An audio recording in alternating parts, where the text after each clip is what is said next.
Olá pessoal, hoje nós vamos continuar com a nossa aula de embriologia e hoje nós vamos falar sobre fecundação, segmentação e implantação. Então aqui vamos recordar rapidamente gametogênese. Nós vamos ter espermatogênese e ovogênese. Na espermatogênese de uma célula germinativa nós vamos ter 4 espermatozoides. Na ovogênese de uma célula germinativa nós vamos ter apenas um ovócito, que no caso, durante a fecundação, ele vai ser um ovócito secundário. E nós vamos ter essas divisões por meiose. Então, de uma célula diploide, nós vamos ter células haploides. Isso faz sentido, porque quando nós unirmos na fecundação um espermatozoide com o ovócito secundário, nós vamos ter uma célula que novamente vai ter restituído o número de cromossomos, né? Para que quando a gente tenha a segmentação, a gente tenha um indivíduo com 46 cromossomos, no caso da nossa espécie, na espécie humana.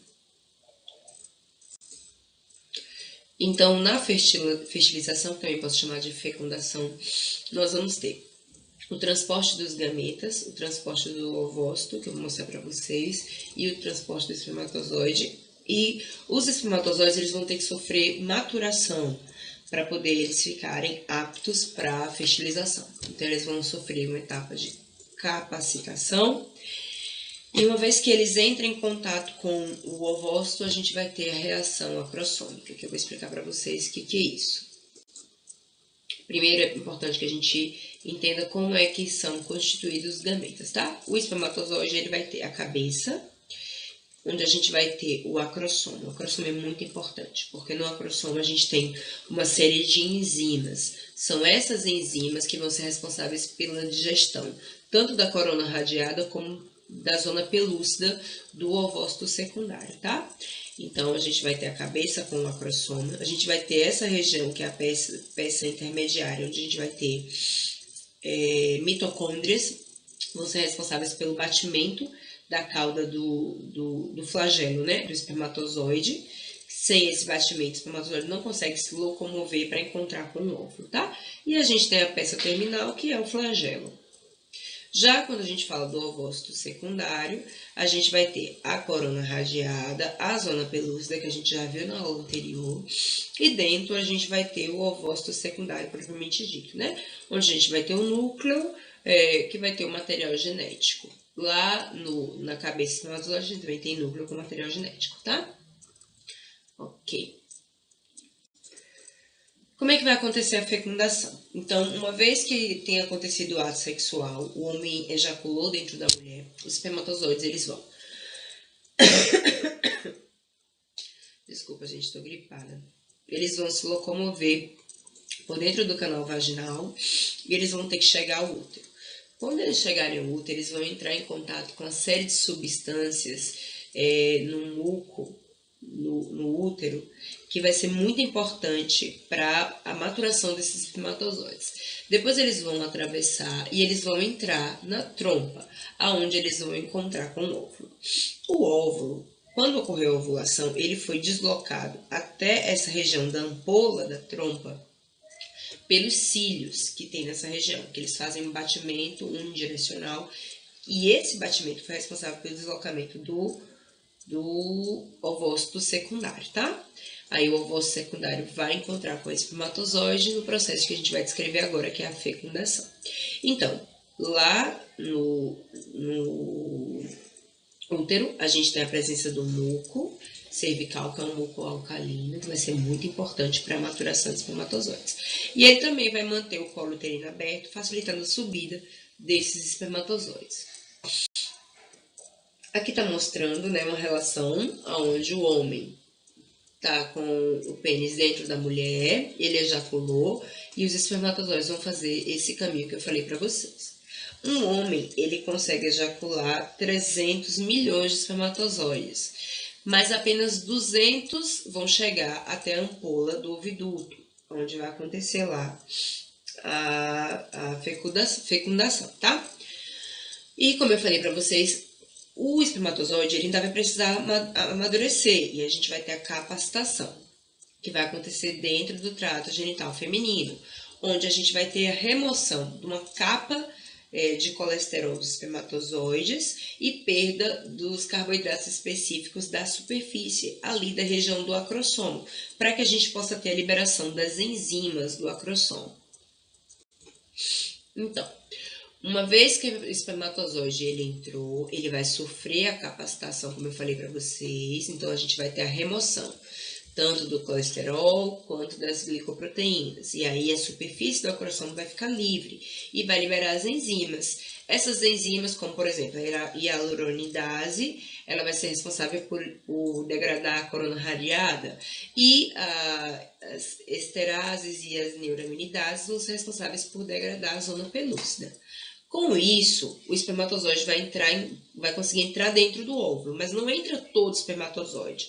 Só entra a parte que interessa, né? Que é a região onde a gente vai ter o material genético. O resto do espermatozoide vai ficar e vai degradar, tá? Uma vez que o espermatozoide entra, aqui no óvulo a gente tem uma série de grânulos. E esses grânulos, quando o espermatozoide entra, eles em um efeito de cascata, eles são todos liberados. E quando esses grânulos são liberados, eles fazem com que a membrana do ovócito ela fique impermeável. E aí nenhum outro espermatozoide vai conseguir entrar, porque houve o bloqueio da membrana do ovócito, tá? Então observa como aconteceu.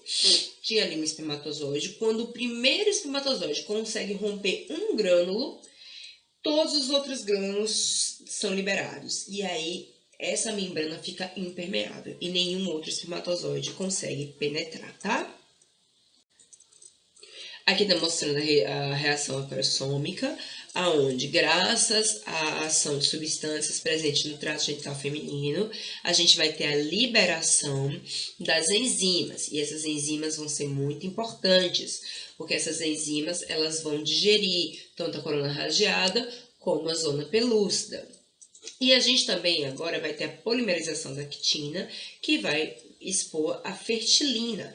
Essa fertilina ela é fundamental, porque ela é espécie específica.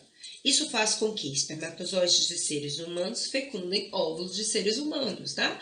E é por isso que, embora de repente a gente consiga colocar um óvulo de um gato em contato com um espermatozoide de um cão, não vai acontecer fertilização por causa da fertilina, que é a espécie específica. Aqui, recapitulando tudo que a gente acabou de ver, a gente vai ter a capacitação dos espermatozoides, e aí vai liberar as enzimas. As enzimas vão romper tanto a corona radiada como a zona pelúcida. Depois disso, a gente vai ter a liberação da parte do material genético dos espermatozoides que vão entrar dentro do óvulo. E ali, agora, vai se formar o pronúcleo masculino e o pronúcleo feminino. Então, no término da segunda divisão, depois que o espermatozoide entra, ocorre o término da segunda divisão meiótica. Lembra que a gente falou que o ovócito secundário está parado na segunda divisão meiótica? Vai acontecer o término, vai formar o último corpúsculo polar e a gente vai ter a duplicação das cromátides, porque a gente tinha cromátides que estavam apenas, os cromossomos tinham apenas uma cromátide. Agora a gente vai ter cromossomo com duas cromátides, né? Replicação do DNA. E vai ter a formação do pronúcleo feminino e masculino, que a gente chama de cariogamia. Depois disso, pronúcleo masculino e feminino vão se fundir e aí a gente vai começar a fase da clivagem, que vai acontecer agora por mitose, tá? Recapitulando tudo, a mulher teve ovulação, tá? Liberou o óvulo. Teve uma relação sexual, os espermatozoides entraram, sofreram capacitação, entraram em contato com o óvulo. Entrou em contato com o óvulo, as enzimas vão digerir corona radiada, digerir zona pelúcida. Um espermatozoide vai entrar. Com a entrada desse um espermatozoide, os grânulos vão ser liberados e vão tornar esse ovócito secundário impermeável a outros espermatozoides. O material genético desse espermatozoide que entrou vai formar o pronúcleo masculino, e a gente vai ter a formação do pronúcleo feminino. Eles vão se fundir e agora a gente tem a formação do zigoto, tá? E esse zigoto agora vai sofrer segmentação. Resultado da fertilização, então, a gente tem a restauração do número diploide do cromossomo, que vai agora ser 2N, 46 cromossomos na nossa espécie, né? A gente teve a variação genética graças ao crossing over que aconteceu lá anteriormente, né? Que permitiu a variabilidade. E agora a gente uniu um cromossomo, uma célula germinativa do pai com a célula germinativa da mãe para formar um novo indivíduo. Esse indivíduo vai ter o sexo determinado pelos espermatozoides. Se for X, vai ser menina. Se for Y, vai ser menino. E aí, com isso, nós vamos ter um zigoto, que pode ser XX ou XY. E esse zigoto agora vai dar início à clivagem, que é a próxima etapa da nossa aula. Então, agora nós vamos falar do desenvolvimento do embrião, certo? Então, a gente vai ter a segmentação, que vai ser uma série de clivagens, que vão aumentar o número de células. Depois disso, a gente vai ter a gastrulação, que é quando vão ser formados folhetos embrionários, que a gente vai ver na próxima videoaula, e depois a organogênese, que começa com a neurulação, tá? Que é o processo de diferenciação dos tecidos e órgãos. Então, a gente vai ter a segmentação desse futuro indivíduo, né? E essa segmentação, quando começam a acontecer as mitoses, essas células, elas são chamadas de blastômeros, tá? Esses blastômeros vão se dividindo e quando eles estão mais ou menos em um número de 9 blastômeros, eles se compactam. Quando eles se compactam, você não consegue mais ver nitidamente a divisão entre eles. Quando eles formam 12, 32 células, aí a gente passa a denominar de mórula. Essa mórula é uma massa compacta com várias células. E ela recebe esse nome porque ela parece uma amora. Dentro dessa mórula vai começar a surgir líquido. E quando ela já está entrando dentro do útero, ela passa a ser chamada de blástula. Dentro da blástula, a gente tem uma cavidade cheia de líquido, que é a blastocele, tá? Aqui está mostrando essa fragmentação em microscopia eletrônica de varredura. Então, tive a fecundação, formou o meu zigoto. Começou a sofrer clivagem. Observe que a princípio a gente consegue ver a separação entre as células. Mas depois a gente vai ter a compactação. E aí, depois sofreu a compactação, aí a gente vai ter um número de 12, 32 células, vamos chamar de mórula. Dentro da mórula vai começar a surgir líquido. E aí, uma vez que se formou uma cavidade, a blastocele, a gente começa a chamar essa massa de blastocisto, blastômero. E aí, esse blastômero ele vai ser diferenciado em duas regiões. Uma região interna, que vai se chamar de embrioblasto, que é nessa região onde vai formar o embrião. E uma região interna, que é o trofoblasto, que vai ser muito importante, porque é daí que vai ser formada a placenta, tá? Aqui, mais uma vez, a clivagem, só que agora com microscopia eletrônica de transmissão. Então, tenho as células, né, os blastômeros, vão sofrer compactação, vão ser chamados de mórula. E aí, a mórula, ela vai começar a acumular líquido dentro do interior dela e vai ser chamada de blástula, ou blastocisto, tá? E aí, esse blastocisto vai ter o trofoblasto e o embrioblasto. O embrioblasto, como eu falei para vocês, vai ser a região onde vai surgir o embrião mesmo. Os órgãos internos, tudo. O embrião vai surgir nessa região, tá? Que é essa região aqui. Já a região do trofoblasto vai dar origem à placenta, que a gente vai ver que ele vai sofrer mais uma divisão. Então, do 1º ao 4º dia, a gente tem a clivagem, a formação da mórula e a compactação. No 5º dia, a zona pelúcida vai desaparecer completamente. No 6º dia, a gente tem o início da implantação do embrião no endotélio uterino, que a gente vai ver daqui a pouco. No 7º dia, o trofoblasto vai se diferenciar. Vai se formar o citotrofoblasto e o sincício trofoblasto. Então, aqui recapitulando tudo, tive lá a fecundação, esse zigoto vai se deslocar, aí, à medida que ele está se deslocando, ele vai se transformando em mórula, blástula. A blástula vai sofrer a implantação, tá? Então, no primeiro dia, começou a segmentação. No quarto dia, a gente já tem a mórula, né? E aí, depois, no quinto dia, a gente já tem a blástula, que vai ter o embrioblasto e o trofoblasto. Esse trofoblasto vai se diferenciar. Esse citotrofoblasto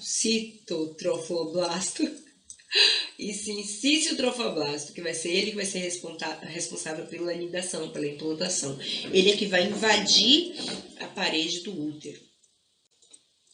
Aqui tá mostrando, gente, o endométrio, né? A parede do útero. É nessa região aqui onde a gente vai ter a implantação do óvulo, tá? Então, no sexto dia, o trofoblasto está preso. Ele vai se ligar à parede do endométrio. Então, vai se ligar aqui à parede do endométrio, no sexto dia, tá? E aí, essa divisão do trofoblasto em citotrofoblasto e sincício trofoblasto vai fazer com que ele penetre dentro do endométrio. No final da primeira semana, no sétimo dia, o trofoblasto, como eu falei para vocês, vai se dividir em citotrofoblasto, que vai se multiplicar, e vai originar o sincício trofoblasto. E esse vai penetrar dentro da parede do útero, tá? Dentro da parede do endométrio. No começo, esse concepto vai ter 0,1 milímetro, certo? E ele está penetrando. À medida que ele está penetrando, o blastocisto, o sincício trofoblasto invadindo o endométrio, ele vai começar a secretar a gonadotrofina coriônica humana. Observe que isso aconteceu no final da segunda semana. É por isso que é no final da segunda semana que os testes rápidos de gravidez eles começam a dar positivo. Porque aqui a gente vai estar liberando o HCG, aí se você fizer o exame de beta-HCG, vai dar positivo. Resumindo tudo que a gente viu até agora, no primeiro dia, a gente teve lá a fertilização, tá? Que aconteceu na tuba uterina, né? Na região da ampola, formou o zigoto. Esse zigoto vai sofrer segmentação, vai formar a mórula. A mórula vai começar a acumular líquido, vai formar o blastocisto, a blástula. Esse blastocisto vai caminhar, olha aqui, ó. Vai caminhar até a região do endométrio, onde ele vai implantar. Que é o que a gente vai ver agora novamente, tá? Essa imagem é bem interessante, porque ela mostra desde a ovulação, que a gente viu na videoaula passada, até a fertilização, formação do zigoto, começo das clivagens, formação da mórula, da blástula, e agora a blástula vai implantar, também pode chamar de nidação. Então, vamos ver de novo o resumo da implantação. A gente vai ter a zona pelúcida, que envolve o ovócito, que vai degenerar, devido tanto ao crescimento do blastocisto, como à ação das enzimas do espermatozoide que a gente viu anteriormente. O blastocisto vai aderir ao epitélio do endométrio materno e ele vai se diferenciar em citotrofoblasto e o sincício trofoblasto.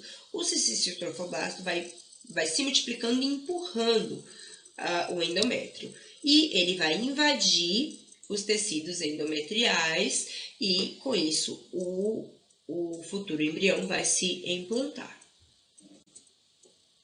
Lacunas cheias de sangue vão aparecer no sincício trofoblasto. Vou mostrar isso para vocês nas imagens a seguir. E aí, essas lacunas vão ser invadidas pelo sangue materno. O blastocisto, observem que tudo isso aqui está acontecendo em determinados dias, tá? O blastocisto vai mergulhar no epitélio do endométrio e a falha resultante vai ser preenchida por um tampão, que vai fechar ali, tá? No 10º ao 11º dia, vai se formar lacunas que vão se fundir, né, com o sangue materno, que vai ser invadido. Essas lacunas vão ser invadidas pelo sangue materno. Do 11º ao 12º dia, o sincício trofoblasto invade vasos sanguíneos da mãe, ó, do endométrio, que vai permitir com que o sangue materno flua para dentro das lacunas que foram formadas anteriormente. E aí a gente tem a primeira circulação útero-placentária, ok? No 12º ao 13º dia, a gente vai ter a falha do endométrio desaparecendo, porque o epitélio do endométrio vai ser reconstituído e vai sumir, né? Aquela falha. E a gente vai ter a formação no 13º ao 14º dia das vilosidades coriônicas, que vão formar a placenta. Então, aqui está mostrando isso, ó, um blastocisto humano com 7 dias e meio, certo? E ele está se alojando, ele está penetrando o endométrio. Como eu falei para vocês, ele vai ter a região do citotrofoblasto e a região do sincício-trofoblasto. Olha como o sincício-trofoblasto está entrando dentro do endométrio materno. E à medida que ele entra, vão se formando essas lacunas. Essas lacunas, a princípio, estão vazias, mas à medida que ele for penetrando e ele romper os vasos sanguíneos do endométrio, essas lacunas vão ficar cheias de sangue. Aqui na região do embrioblasto, observe como ele está se diferenciando em um folheto embrionário bilaminar. E aí ele vai ter o epiblasto e o hipoblasto. O epiblasto está azulzinho, o hipoblasto está vermelhinho. Observa aqui também, né? Isso aqui é uma foto de verdade, microscopia óptica, né? Aqui a gente tem o epiblasto e aqui embaixo a gente vai ter o hipoblasto. Vai ser muito importante para a aula que a gente vai ver depois, tá? De gastrulação, onde a gente vai ter a formação dos folhetos embrionários. Então, aqui, gente, observem que a gente tem continuação do que a gente estava vendo anteriormente. A gente está no 9º dia, a gente tem a formação das lacunas que eu falei, os vasos sanguíneos, que à medida que o sincício trofoblasto for invadindo, eles vão ser rompidos e as lacunas vão ficar cheias de sangue. A gente ainda tem aqui o citotrofoblasto, tá? E o disco embrionário que está bilaminar, onde a gente tem o epiblasto e o hipoblasto. Aqui em cima a gente tem a cavidade amniótica e aqui embaixo a cavidade exocelômica, que vai ser a vesícula vitelínica primitiva, ok? E no local aonde terminou de implantar, a gente a princípio tem um coágulo de fibrina, mas à medida que o epitélio do endométrio ele for reconstituído, esse coágulo de fibrina vai desaparecer. Já aqui, observem que os vasos sanguíneos, eles foram rompidos pelo sincício trofoblasto e as lacunas ficaram cheias de sangue. O disco embrionário continua bilaminar, com o epiblasto e o hipoblasto, mas vejam que aqui está surgindo uma nova cavidade, que é a cavidade extraembrionária. Então, esse blastocisto, ele agora vai ter uma região de líquido amniótico aqui em cima, uma região de vesícula vitelínica e daqui a pouco a gente vai ver que vai surgir uma nova região aqui, tá? Uma nova cavidade. Então, observem aqui a gente tem uma representação e aqui a gente tem uma foto de microscopia eletrônica. Olha o que surgiu a nova cavidade, como eu falei para vocês, celoma extraembrionário, que é a cavidade coriônica, ok? O disco embrionário, que é bilaminar, agora ele está com uma membrana, que é a membrana orofaríngea, que vai ser o local onde no futuro a gente vai ter a boca. Vejam que o endométrio, a parede do endométrio, o epitélio foi reconstituído, tá? Tudo isso aconteceu no 13º dia. E aqui a gente consegue ver a microscopia óptica, também disco embrionário bilaminar, com o epiblasto e o hipoblasto embaixo. A cavidade coriônica, como eu falei para vocês, vesícula vitelínica, e aqui a gente vai ter cavidade amniótica, que não está muito claro porque eu risquei por cima, deixa eu apagar. Aqui, ó, cavidade amniótica, tá vendo? Aqui, cavidade amniótica, certo? Então, para a gente ter uma visão do todo, a gente viu hoje o período pré-embrionário, que aconteceu da fertilização até o final da 2ª semana, e a gente começou a ver o período embrionário, que é da 3ª semana até o final da 8ª semana, tá? E a gente também tem um período fetal, que é da 9ª semana até o nascimento. Então, essas são as bibliografias que eu recomendo para vocês estudarem para essa aula, tá? Tchauzinho, beijo, até mais.